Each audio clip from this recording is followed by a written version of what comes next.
No, I don't understand the folks thing. It's like FOLX. It's like because the KS is apparently racist and colonial now, so you have to replace that with an S or with an X. I don't get it. No, I really don't get it. I don't understand the X. Like, what? Could someone explain it to me? I think it's because the X allows it to be singular. S means it's plural, but this way you can have folks. It means only one person. But when they're talking about why can't you identify as singular? Actually, I wonder X isn't more offensive now with the Elon Musk rebranding. You'd think they'd want to purge X from the dictionary. That's an excellent point. Excellent. But even they'll say trans folks. So trans folks with an X can just be referring to one person. Is that it? Is that actually it? Why not? I really don't get it. We'll do a deep dive next week, an investigative feature into the colonialism of KS. We'll get an expert. I'm sure there's an expert out there. An expert. An expert. All right, guys, let's get started.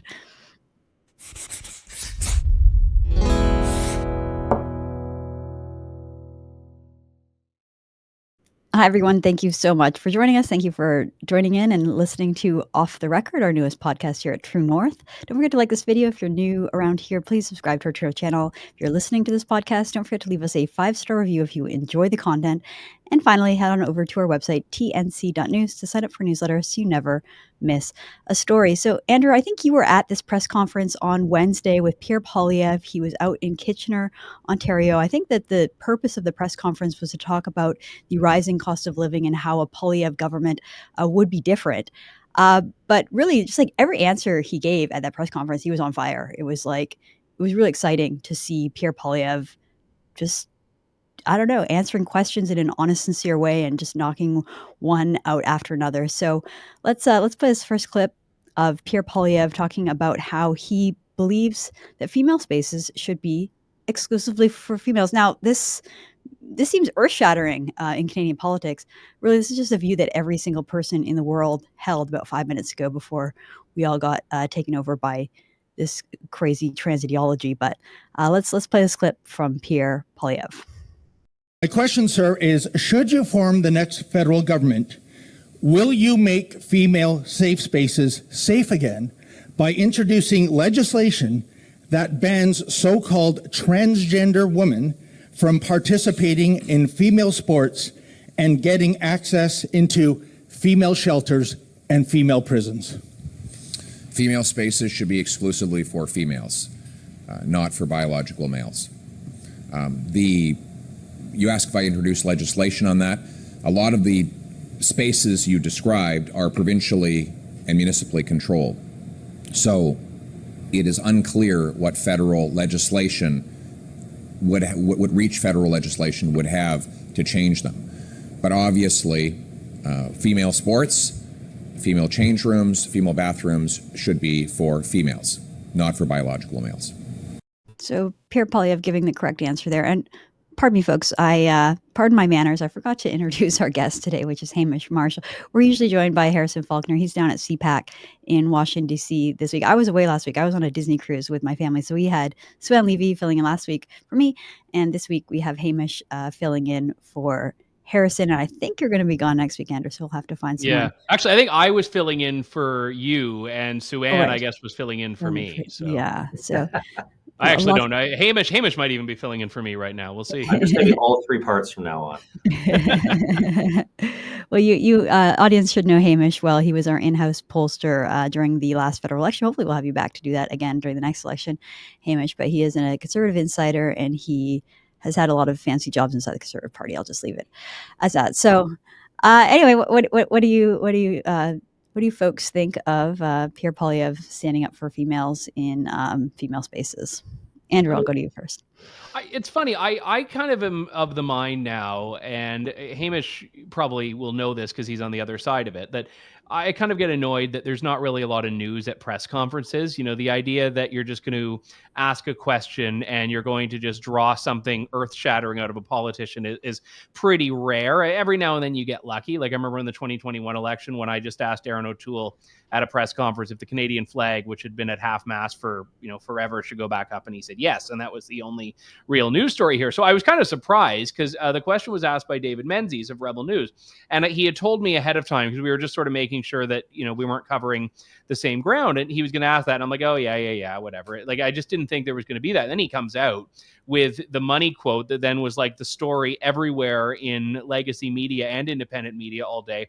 And I've got to say, it was a very interesting move because I think a lot of the time people, and I've been in this category, have kind of worried that Pierre Poilievre was being too cautious on these issues, parental rights stuff. He's often been very delayed in saying that he supports these things. When Danielle Smith came out with the policy, he was, again, a lot more quiet at first about it. Then he said he'd supported it. But this is, outflanking what any provincial premier has really said on this. And it really is putting him in line with where Conservative members said they were back in the fall when they voted in favor of a motion, effectively saying what Poilievre said on Wednesday. What's your take, Hamish? Yeah, first of all, I think he's speaking common sense. And I think, Pierre has realized that, one of his brand out there is common sense, talking about common sense government. And so when given the opportunity to say common sense things, he takes them, right? And I think that's what we saw today.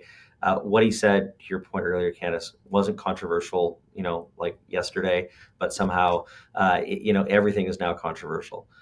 So everything he says makes good sense. And I think honestly, also the thing that's happened is that we've seen the reaction to the laws that Premier Smith has proposed in Alberta, and that Albertans and Canadians are broadly supportive of what she's proposing, and that the center ground in Canada on these issues is not where the Toronto Star and Twitter think it is.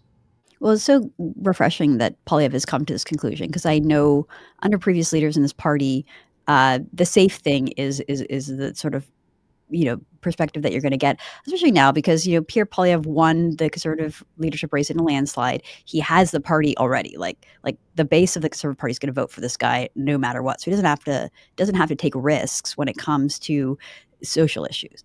But the fact that he is, I think, is a good sign because he obviously has a very good sense of the country. He understands the sort of median voter or the common sense perspective, and so the fact that he feels emboldened to speak about this stuff is very refreshing. And Andrew, you had another but before we go to that, I just wanted to jump in on that point because I actually don't agree that the Conservative base can be relied on to always vote for the Conservative leader. And I think that was the big problem we saw with Aaron O'Toole. And to some extent, and no offense to present company, I think to Andrew Scheer's campaign is that there's an expectation that, okay, we've already got our base. We don't need to do anything to keep them on side. I think there's really no comparison between Scheer and O'Toole on the top line of that. But O'Toole really took his own party's base for granted. And it's no surprise that we saw the PPC triple its vote share from 2019 to 2021 because there was another party presenting itself as an alternative to that. So I think, Pierre Poilievre is a lot more popular than O'Toole as a Conservative leader. And I think for Canadians, there is something that he is telling his side, no, I haven't forgotten about you. And I think it's been refreshing how consistent he's been from leadership race to post-leadership race, because that's a pivot that oftentimes is not smooth for Conservative leaders. You're absolutely right. And when I said that the base is going to vote for Pierre, I didn't mean that the base is going to vote for any old Conservative leader, because I don't think that's right. But I think that Pierre has done enough at this point to earn the respect and credibility of the base that he didn't have to come out and say female spaces are for females only, even though it's like the obvious thing. I just mean like generally just like what he's done over the past. But I think you're right. I think that the very presence of Maxime Bernier in the opposition party means that Conservatives have to be Conservatives a little more. If nothing else, Maxime Bernier does a great service in that way. Hamish, do you want any final thoughts on this topic? Yeah, I think broadly speaking, you're right. I think Pierre understands that you have to do things to keep the base engaged.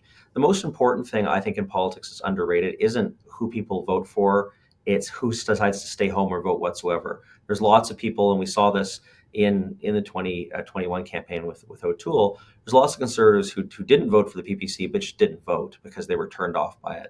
And the biggest threat is, while Trudeau is desperately unpopular, the reason people have to be motivated to come out and vote.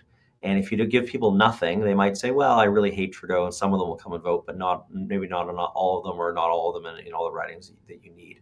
So I think, doing things to keep Conservatives fired up is a really good strategy, because you want those people fired up and making sure they go and actually vote whenever this election rolls around. Another great point. Okay, in that press conference, I mean, like I said, Pierre Poilievre was on fire on Wednesday morning, and he gave us a lot. I think he did an entire show, Andrew, on the response that he gave, and you could see he was just kind of like warming up and getting like hotter and hotter and hotter in terms of like where he was going. But one of the other things he mentioned, rather briefly, but he still mentioned it, was talking about this new story about Pornhub. So Pornhub is a big, I think it's the biggest porn distributor on the internet, and it's a Montreal-based company that does it. And basically, they're considering pulling the plug on their Canadian access. I think this is similar to the way that Facebook has pulled access to news, because they don't like the government meddling, and they said, it's easier for us to just turn the switch off completely. And to that, Jordan Peterson responded to that news story. Jordan Peterson responded just saying that Pornhub is run by and serves scum. I'm not sure if he was talking about because they would dare to take porn access away from Canadians. I'm presuming that that's not what he meant, and what he meant was that it's run by and serves scum because he doesn't agree with porn from a moral perspective. Anyway, I just bring it up because Pierre Poilievre also commented on this. Andrew, why don't you let us know what did Pierre say about this topic? He said yes. He said yes. That was his answer. Yes. The question, it was from the Canadian Press. They asked if a Conservative government under Poilievre would basically require age-based verification to access online porn. I mean, technically, I think on these sites, they probably have in their terms of service that you need to be 18, but there really isn't a mechanism to verify this. So there's a Senate bill that's been getting a lot of discussion on this that would effectively require you to verify your age with these porn providers, Pornhub being one of the biggest ones.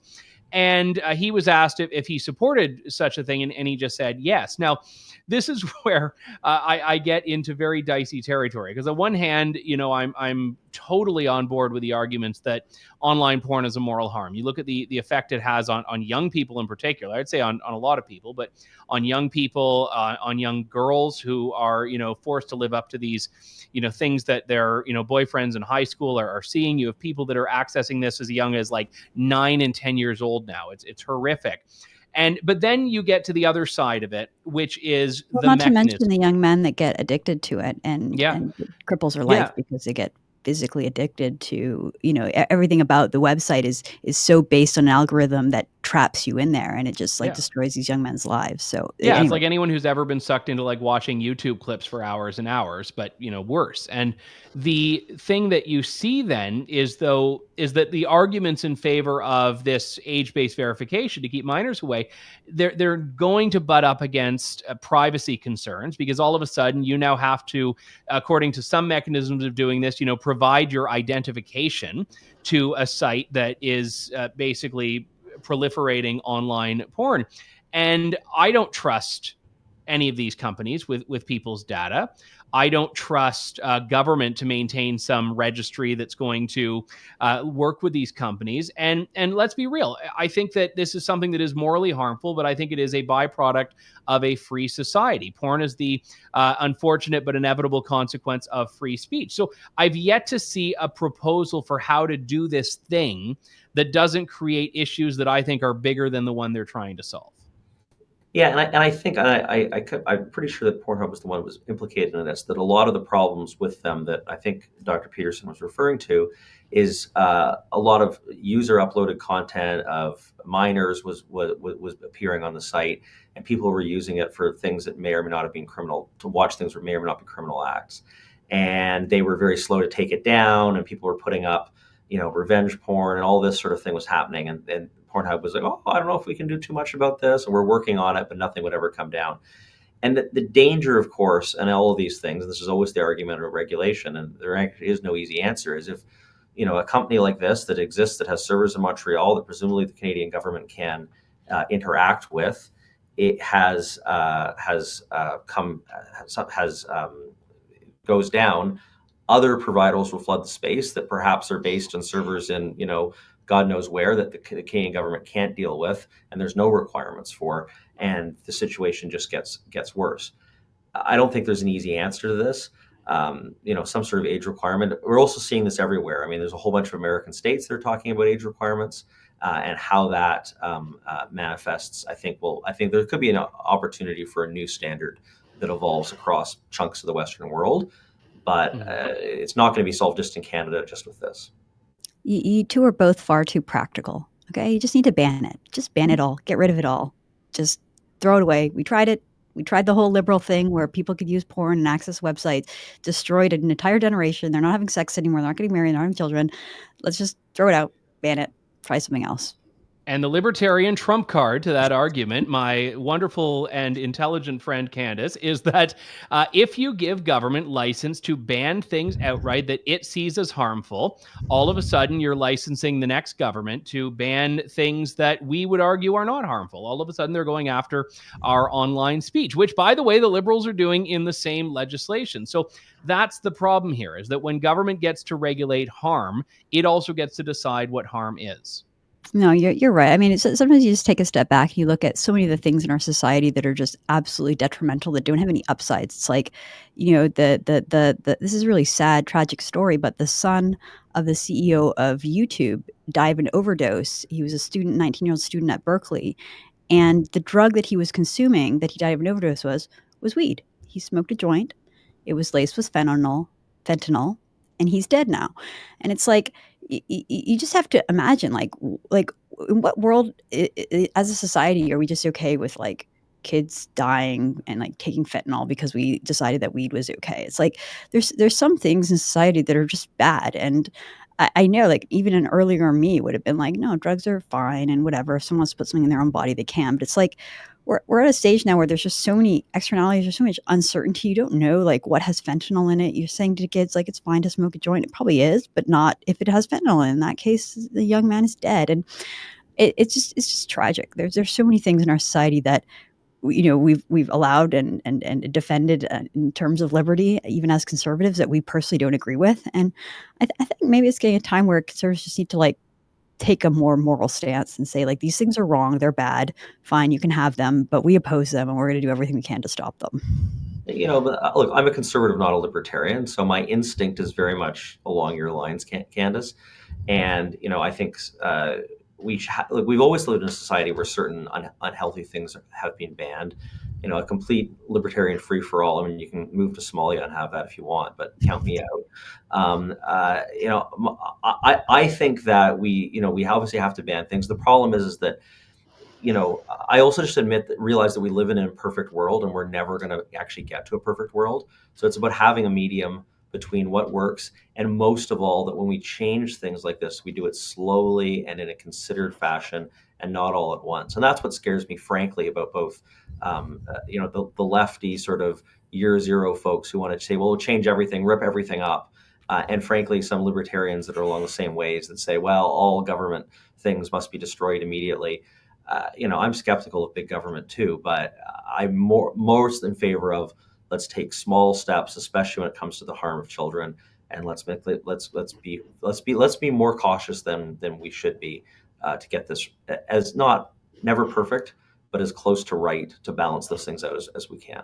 Yeah, I mean, look, the idea of creating a regulatory regime that makes Pornhub say, you know what, we're just going to pull out of Canada, I think, okay, great. But, we railed against the same thing happening with news when it came to Facebook. And I would argue that probably some of the things masquerading as news are probably just as bad for you as what's on Pornhub, depending on the outlet. But the point that I would raise on this is that we talk a lot about parental rights, and that's been a big issue for True North. It's been one we talked about a little earlier on the show.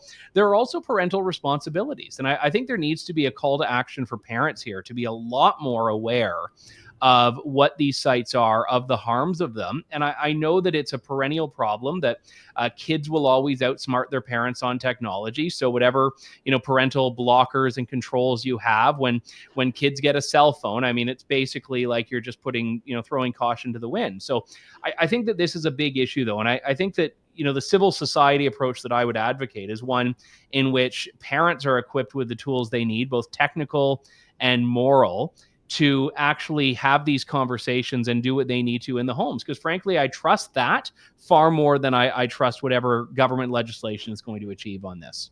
You're both far too practical. But no, Andrew, I completely agree with you. Like, even just looking around, you go out for dinner these days and you just notice that like families are sitting at the table and they're all on their cell phones.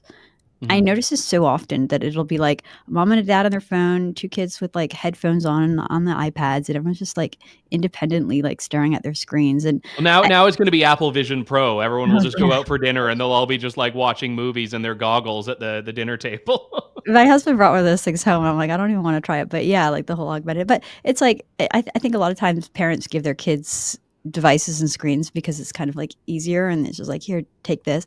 And you're right. Like, you have no idea what they're doing. Like, you put them on YouTube Kids and like 3 videos later, they're watching some creepy video of like adults playing with Barbies. And it's like, what? Like, I think you're right. What is your YouTube algorithm saying? I haven't seen those. I haven't run into that one yet. That's not even my story. That's like a story that I saw someone else talking Okay. about. But no, it's like, it's just, once they're on that, black hole device, you don't really know. And parents need to take a much more instructive role. Okay, let's hop back to the political world, because I did want to. I came across this video, and I have tremendous respect for Dr. Jordan Peterson, although sometimes he talks about Canadian politics, and I think he's just wrong. So here's one of those instances. I'm going to play this clip, and I'll get everyone to react. So this is Jordan Peterson predicting the future of Canadian politics, and just note how sure he is that this is what's going to happen. So let's play this clip. The biggest fear I have right now for the country is that Trudeau will hang on for another year, because getting rid of that man is like trying to get a fly out of sticky paper. Yeah, with all the mess that would entail. And then Pierre Poilievre will be elected. And then we'll find out just how bad things are. And that'll be dumped on his shoulders. And his government will fail because of the cataclysm that he's inherited. The Conservatives will have a one-term shot at it, and then like Mark Carney will be the new Prime Minister of Canada. That's the most likely outcome. And by that time, Canadians will make 40% of what Americans make instead of the 60% they make now. Yeah. So, that's rough and likely. Okay, so let's just go through the claims here, because I think he's partially right.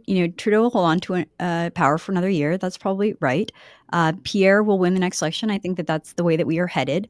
And then at that point, we will discover the mess, the true mess, because you don't really know from the outside. You don't know how bad the numbers are. And that is true. So he thinks that Poilievre will get elected, realize the huge mess, and that will lead his government to fail, and that he'll have one term, and then we'll have Mark Carney. I don't think that will happen. I think that typically in Canada, governments are elected for a decade or a generation, and that Canadians would rather have the devil they know. So once the Conservatives are in power, the Conservatives will stay in power, and that Pierre will have more than just like a 4-year term to try to fix things and turn the country around. And I don't see anything compelling about Mark Carney. I think sometimes like elites see fellow elites and say like, wow, look at their credentials. Wow, he went to Harvard. He's definitely going to be prime minister. And it's like, no, there's a whole country out there that doesn't like this sort of banker elite Harvard type. And that's like a really hard type to get elected. So I think that's where Peterson's prediction falls apart. Let's go over to you, Hamish. What do you think of Dr. Peterson there? Yeah, I mean, I think predicting the future is always, when it comes to politics, is really, really dangerous, especially because everybody assumes the patterns that exist today will continue to exist, right? I remember people saying exactly the same thing in the lead up to Stephen Harper getting elected in 2006. Harper will win one term, he'll win a minority, he'll be in for 2 or 3 years, the Liberals will be back forever. Harper was in power for 9.5 years, right? And ended up winning more and more seats in every election until he won a majority. The fact of the matter is that what most interesting thing that's happening right now is that the dynamic in Canadian politics is changing. The Conservative vote is getting younger and younger and younger. Conservatives aren't doing as well with people over 65 as they had previously, as voters younger voters are coming on board. Conservatives have been, in some polls, have been leading women under 35, which has never happened in my lifetime. And a different coalition is being built. And the one thing you'll say when different coalitions are built, and whether that's in Canada, the emergence of reform and bloc, when party systems begin to change, as things really change. And where that will lead, in 5 or 10 years is extremely difficult to say. But right now, if the polling continues, Pierre is going to win a majority government, which is fantastic. I think that in many ways, Canadians will be looking for something very, very different from Trudeau, and I think they'll be expecting a style of leadership very different from Trudeau. The Liberals are going to be in disarray. The thing that we all forget, and this matters so much in parties, is the Liberal Party as it exists right now is so much the creation of Trudeau after he rebuilt it after he became leader in 2013, that very few of their MPs have any experience before Trudeau.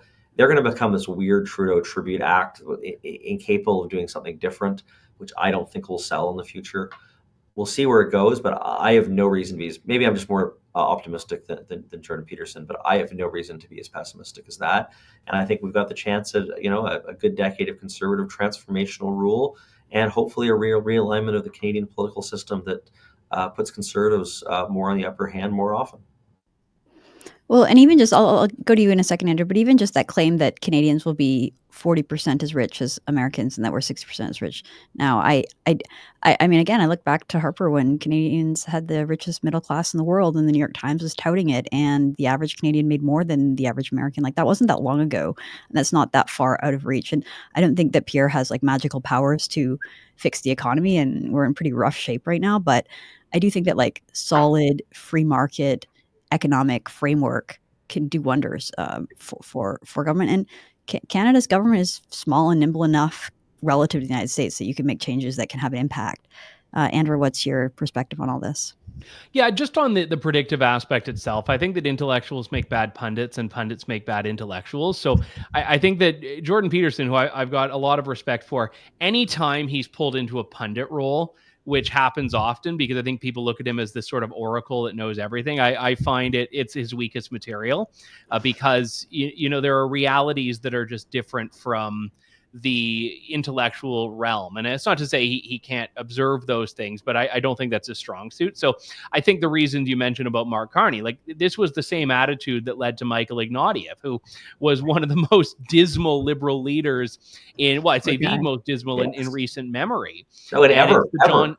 Yeah, and it's the John Kerry thing, where like I remember one of the stories that it comes out of the 2004 was when John Kerry's wife was in I think it was a Wendy's or something for a photo op, and she asked her aide, "What's chili?"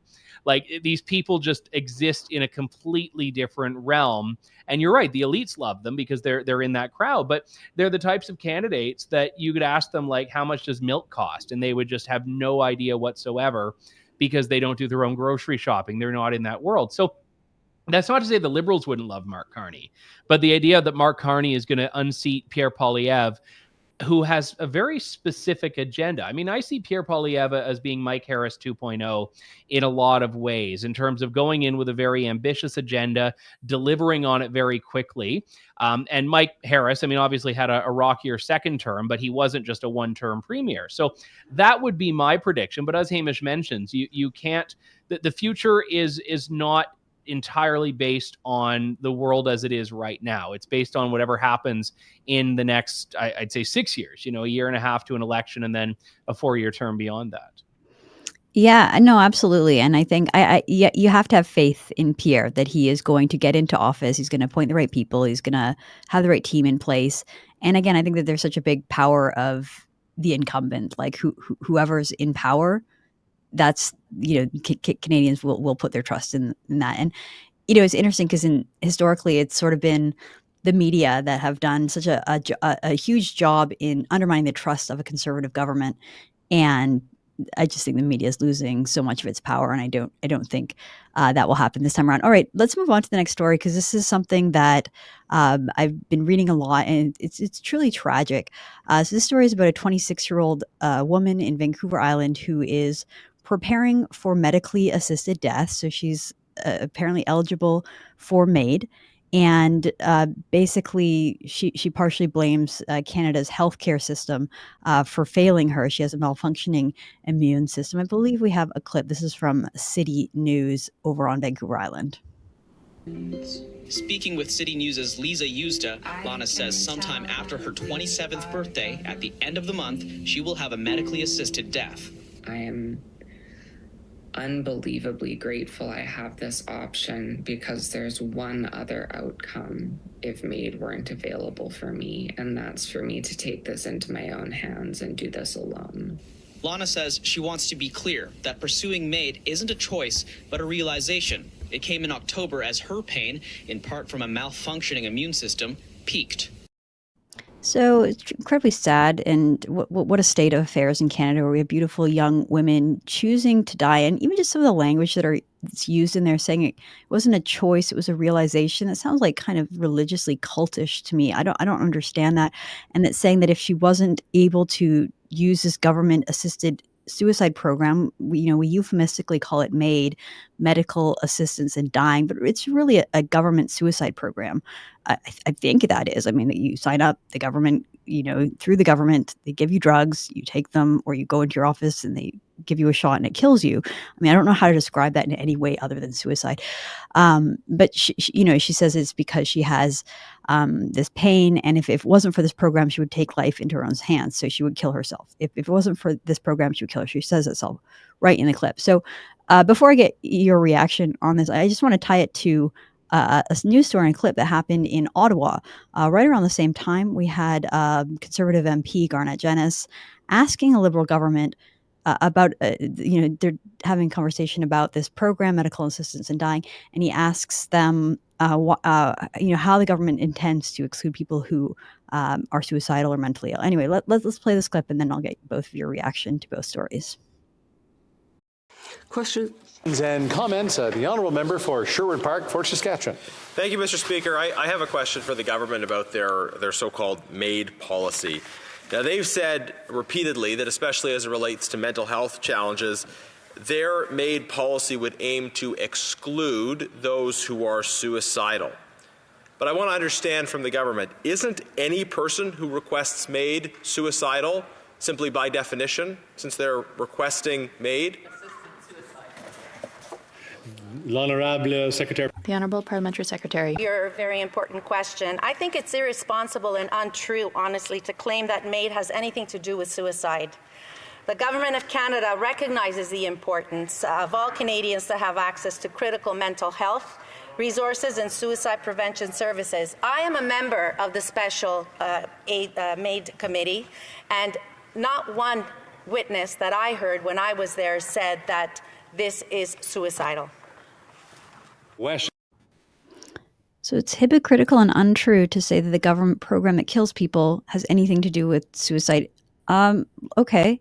Could someone explain it to me? Andrew, can you maybe help me understand this? How can I? No, you can't explain the inexplicable. By the way, I love that our lighthearted weekend show has been fentanyl overdoses, porn, and MAID today. So sorry, guys. Let's just throw in a segment about a Holocaust remembrance and really chipper everyone up for the weekend. But it's a serious issue, and it's one that I've talked about on my show a lot, just given my own personal experience with mental illness. And when the government expands the criteria, as it's doing and is still committed to doing, to include mental illness, of which the desire to end your life is oftentimes a fatal symptom, you can't say that it has nothing to do with suicide, because all of a sudden in those cases, the desire to end your life is in fact a symptom that the government is trying to treat with ending your life. And there's a reason we used to call this assisted suicide, because it is taking your own life with assistance. The only reason they call it MAID is because that was a euphemism that was, pardon the pun, made to make it sound better and more palatable to people. So to turn around and say, oh, that nothing to do with it. No, taking your own life has nothing to do with taking your own life. Yeah, I think the idea of this medicalization of suicide, I think, is where we've gotten to, and it's trying to say, well, it's not this gross, icky suicide thing. It's this other thing. It's just a procedure like anything else. And this case of someone with terrible pain, that's sort of the poster child of what we were all told that MAID was for. The really crazy thing isn't that story in BC. It's some of the other stories in BC where the medical establishment now pushes as an option. So there's this terrible story from, I think, just before Christmas, where a woman got some form of cancer in British Columbia, and she couldn't get treatment. The wait lists, because the cancer care in BC is a travesty. She couldn't get treatment, and they said, well, you're not going to get treatment in a reasonable amount of time. Why don't we schedule you in for MAID instead? So it wasn't, your pain's unbearable, you come to the logical decision that ending your life is the best for you. It's the healthcare system is breaking down under the weight of its own problems. So therefore, you should, why don't you just, end your life? So she ended up going to the United States, paying a whole bunch of money personally, got cancer treatment, is now cancer-free, which is a fantastic outcome. And she's back in BC, cancer-free, and she gets a phone call saying, so when do you want to schedule your MAID treatment? They still had her down for being on the list. She's like, no, I don't need that anymore. I got fixed. And that's what I think is really, really, really dangerous, is it's now being pushed as another the outcome of medicalizing suicide is it's now being used as another outcome for as part of a medical plan. Well, we're going to try this treatment, or then we'll try MAID. And I think that's dangerous, disgusting, and a real problem. That's where we really have to draw the line. Well, again, it comes down to what kind of society do we want? Do we want a society where the government is pushing death, and you get calls from the state saying, "Are you ready to die now? We've got a spot for you. Come on down." I think there's a similar story to the one you described, Hamish, out of Montreal, and it was the story of a Paralympic hero and a star who needed a new wheelchair, and she couldn't get one. And she made an offhand complaint saying, it's hard for me to live without a new wheelchair. I don't know how much a wheelchair costs, $800, and the Canadian government wouldn't hand one over. And so instead of getting her a wheelchair and giving her the respect she needs, they offered her to kill herself again. And we don't even use the word kill. Everything about medical assistance in dying, every single word in that phrase is a euphemism, because it's not dying, it's killing. The government is killing you. And calling it medical assistance it's no, it's state-sponsored killing. That's what it is.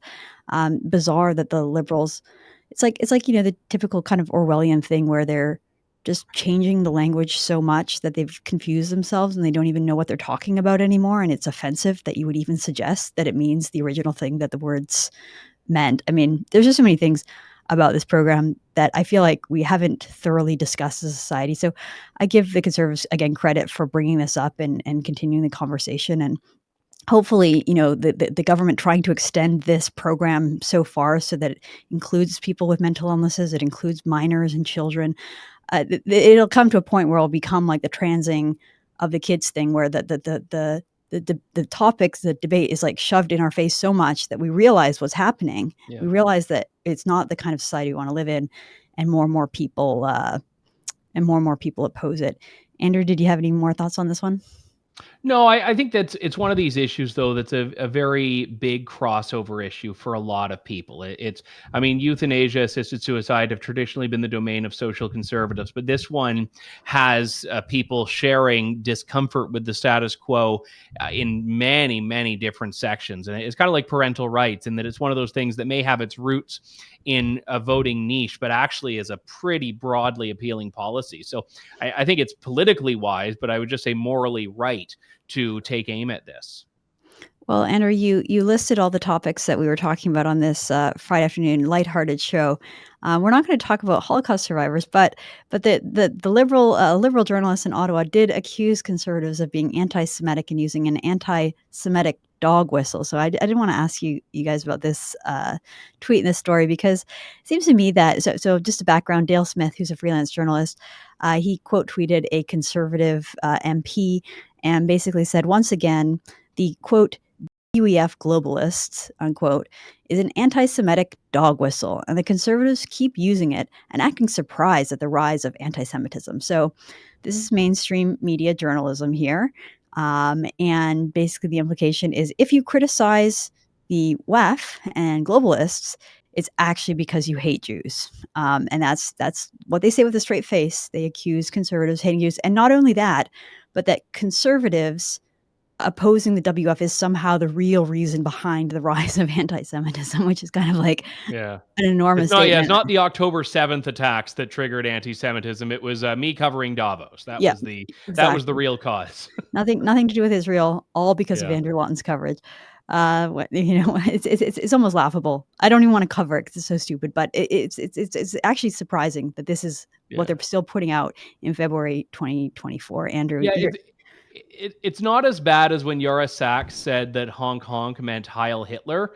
Like, it's not quite that level, but we're getting there. We're getting there. When you talk about the World Economic Forum and globalism, which all have meanings that have nothing to do with Jews, that is supposedly anti-Semitism. I mean, look, the one good thing is that if people think that, it might actually cause them to criticize anti-Semitism, which they've been pretty silent on, a lot of the people that believe this nonsense. Yeah, I would say, look, what I really object to is this term dog whistle. When somebody uses dog whistle, it's saying that they believe in conspiracy theories. Like, I've spent my entire adult life being involved in political communications.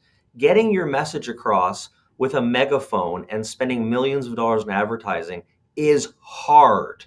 The idea that with a few slight hidden word choices, you can communicate secret messages to large numbers of people who are waiting and listening for these triggers is like, it is the realm of conspiracy theory. That's not how the world works. Like, politicians are direct because they have to be direct, because otherwise people don't know what the hell they're saying.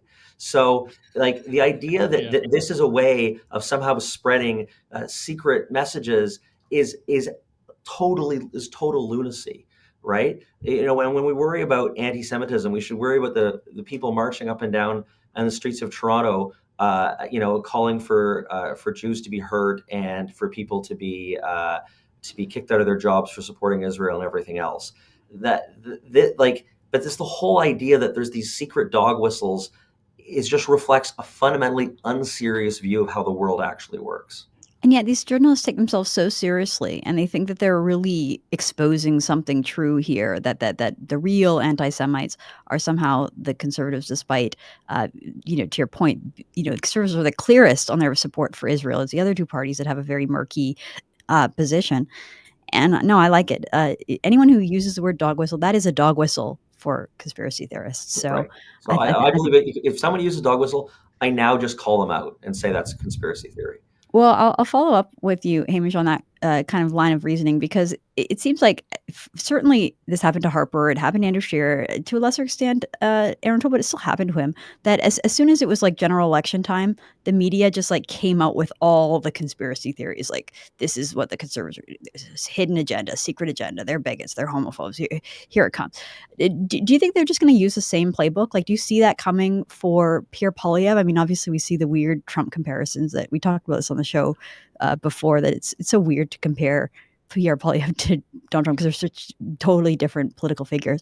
But do you think that's coming, or do you think the media have kind of learned that doesn't really work? No, it's all coming. They've learned nothing. The liberals have learned nothing on this. It's what did Talleyrand say about the Bourbons? That they've learned nothing and forgotten nothing. It's all the same. Everything they believe. This is their whole worldview. That the Conservatives have this hidden agenda. They're all secretly, members of the RNC or something. And it's all coming. They're going to say all the same things that they say every other time, and then they will be mystified when it doesn't work, and then they will try to blame the fact that it didn't work on Canadians being tricked, on institute that there was some electoral fraud. We wait for it. It's all coming, and that's what we have. That's what we'll spend 2025. After should Conservatives win the next election, I look forward to the hand-wringing panels in CBC's dying days about what this how Canadians were actually tricked into voting Conservative. Well, people forget that the first election deniers were, well, I mean, I don't know if they were the first, but there were a very prominent group of election deniers, and it was in Canada after the 2011 election where they invented a story that it was somehow robocalls that had completely fooled the public into not voting, and that was the only reason that Stephen Harper was our prime minister. And it was like a 2-year conspiracy theory that led to hundreds of news stories, I think news awards and journalism awards, that basically led us nowhere. So, right, we saw the same thing in the UK after Brexit. All the Facebook hacking, all that stuff, it's all been proven to be massively overstated, or in some cases not true. But that's the only way they could explain that the British people would want to be out of a malignant super state. Andrew, any thoughts on this? Any final thoughts on this?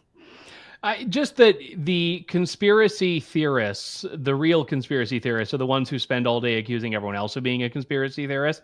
And I think that's the whole point. And you look at people like this, that we were just talking about it. It's the same sort of thing where the amount of conspiratorialization that they need to have in their mind to think that everyone else is doing it is just massive. Right. No, absolutely. All right. I have one final story that I want to talk about just because it's so deliciously ironic. And, we usually cover Canadian stuff. This is an American story, and it's about Donald Trump. So basically, I don't know if people have been following it too closely, but Donald Trump recently lost a $354 million civil case where they basically accused him of inflating his assets in order to get bank loans, and he used those bank loans to buy real estate deals.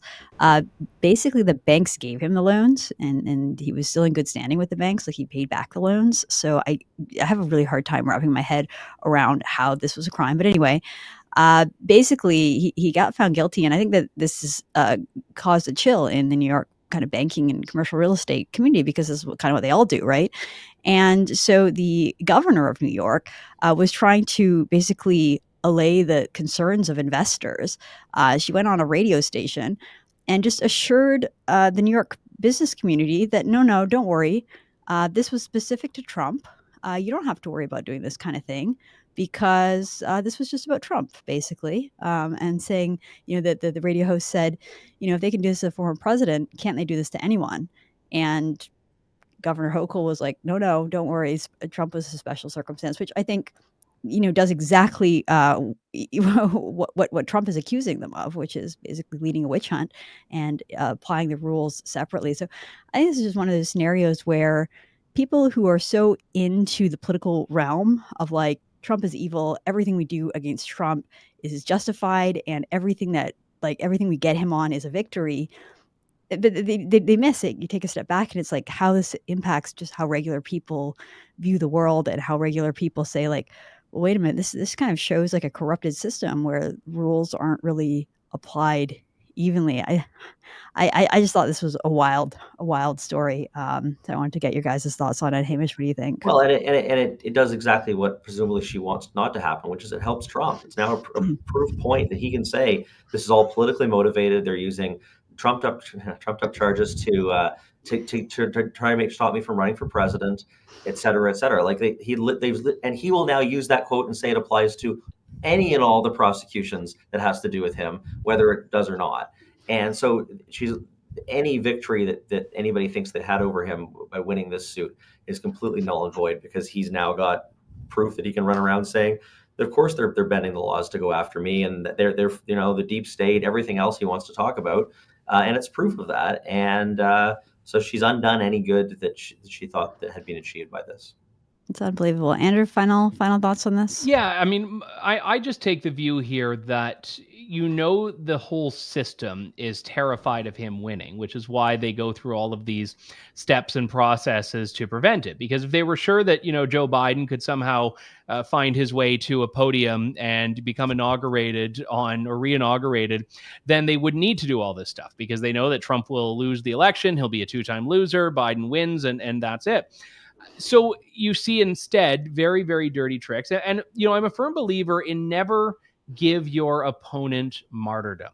Never give your opponent martyrdom. Don't give them an opportunity to get up and claim. Don't give them evidence in support of their primary claim against you. And that's the thing that Hamish said. I mean, I've been clear. I mean, I think that Trump was a vastly better candidate than Hillary Clinton. I think he was a vastly better candidate than Joe Biden. Wouldn't have been my first choice under any normal circumstances for president. But the thing is that you can't deny he has been targeted by the system and targeted by the state.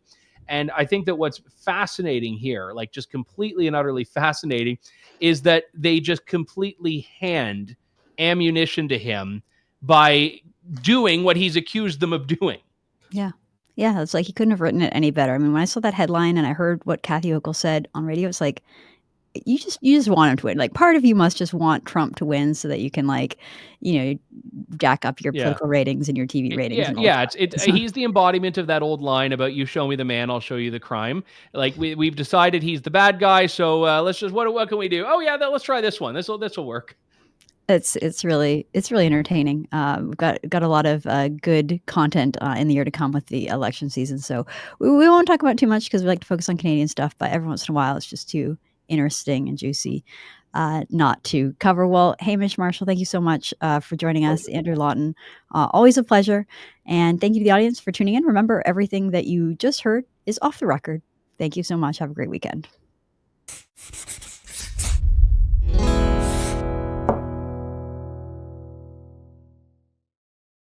Did we actually forget viewer comments again? Oh yeah, shoot.